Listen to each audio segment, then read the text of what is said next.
Hey, welcome to another game analysis video of a historical game. This is a game that was played 124 years back in 1900 precisely between Vitacek and Dura.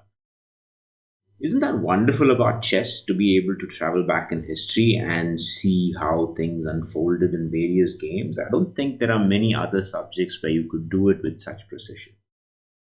It's a brilliant thing about chess. Anyway, so why did I pick this game? One is that these are inaccurate games in the sense you'll never see this happening today at a grandmaster level. These are games where your opponent has blundered. There's volatility in the game. It's going up and down. Very much like most beginners, advanced beginners, and intermediate level games that typically happens in kids tournaments or amateur level tournaments. I believe that you got to learn not just the technical aspects of chess, but also the psychology of chess. So the stress here is the psychology of the chess. What do we mean by that? Black wins this game not for his precise technical moves, but the kind of pressure he's able to apply by going all out attack. And that all out attack is what you're going to be seeing. All right, let's get started. So e4, e5, d4, pawn takes, queen takes, knight attacks, queen back to e3, d6, knight c3, bishop e7, bishop d2. I think this is the first inaccuracy. f5 is not really a very strong move.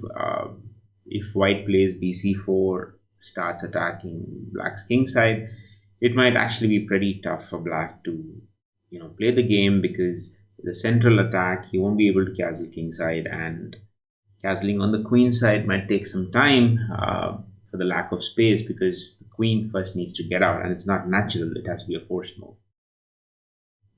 So not the ideal move, but you get away with it because white's also playing inaccurate level of chess.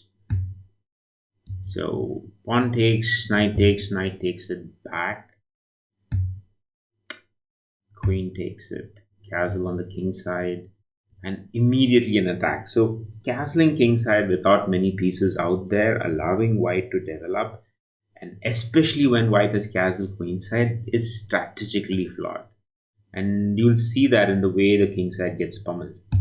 So you play g6, g4 immediately, bishop to f6, and now f4. Now, if I were playing black, this is definitely not good for me because white has a lot of pieces trained on my king side.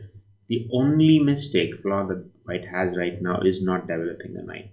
Knight is going to play a crucial role if he wants to further develop the strategy of attacking the king side. So rook e8 attacking the queen, queen goes back to f3. This is where it slightly starts getting defensive for white. Knight attacks, queen moves further, bishop comes out, you play f5, bishop takes a2. Question is this a trap? And is it worthwhile trying to trap the bishop? Maybe not, because you also have the dark squared bishop controlling squares around it. This could be pretty bad if he tries to trap it.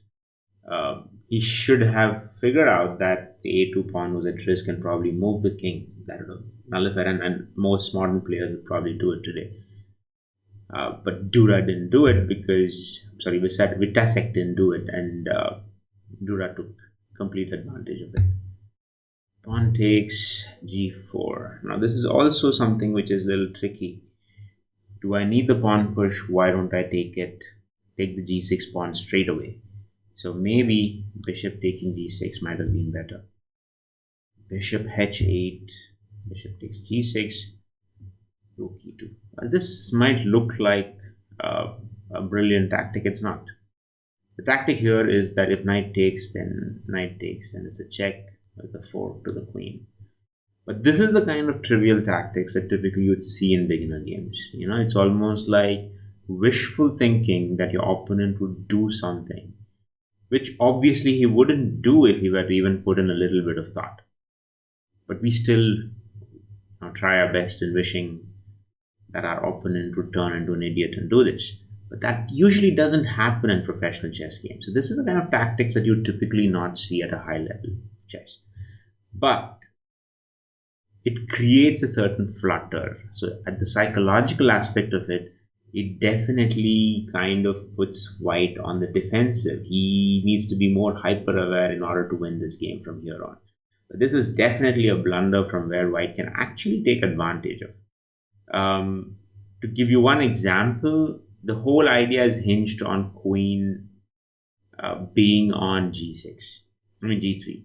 So what if Bishop comes here, gives a check, and if King moves or King kind of takes the Bishop back, then Queen check with this, followed by Knight takes Rook, which means that's the kind of exchange that can totally happen.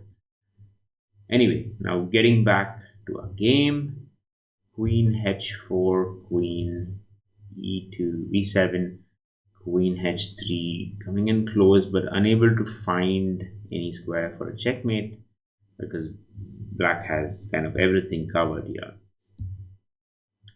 Rook F8.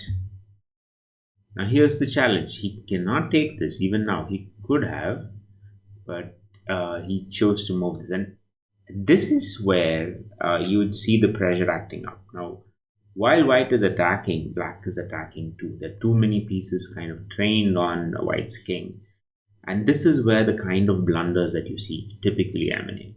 So instead of Bishop to C3, would it have been better to take it? Actually, no, he's still constrained because Knight takes is actually checkmate, so he can't take that. But at the same time, if he moves the bishop here, there's almost like a forced check. And this is where this bishop comes in and plays such a big role. He's controlling the king's exit here. So that constraint gives rise to a possible checkmate. So he's forced to go back. He doesn't expect the sacrifice. There's a check here, go back, sacrifice the knight, and it's checkmate. And if you look at the beauty of this checkmate, it's like the black king is completely unguarded. There's absolutely no piece that's trying to do anything to protect the black king. But it's not necessary because the white king has been checkmated. So it's a wonderful checkmate to see two bishops, two rooks kind of coming together to do a checkmate. But it's not so much a forced one as it is something that emerges due to inaccurate chess play. So what's the lesson that we can take from here? Don't become a slave to finding the best move using stockfish and say that, oh, this is the technically right move to be playing. And every time you do that and you see that your move is not like that, you tend to feel bad about it. That's not the idea of chess. You are not trying to technically find out what is the best move possible at every single move. I mean, you do want to find the best move, but it's the best move that a human can find out, right? So you want to see what is it that you can do to find the best move. And sometimes the best move is actually not technically the best move, but psychologically the best move, because it plays with another human's mind. When you make certain moves, it puts them on the defensive. They make errors, they make inaccuracies, and those inaccuracies is when you can actually exploit it to be able to win this game. Very much like how black won it despite being in a bad position, because of certain blunders that white committed. So it's equally important to understand that blunders can happen any point of time, and being able to capitalize on those blunders is as much a skill as finding the right. I hope you found this video useful. If so, please do like, subscribe and share, and I'll see you in the next video. Thank you so much.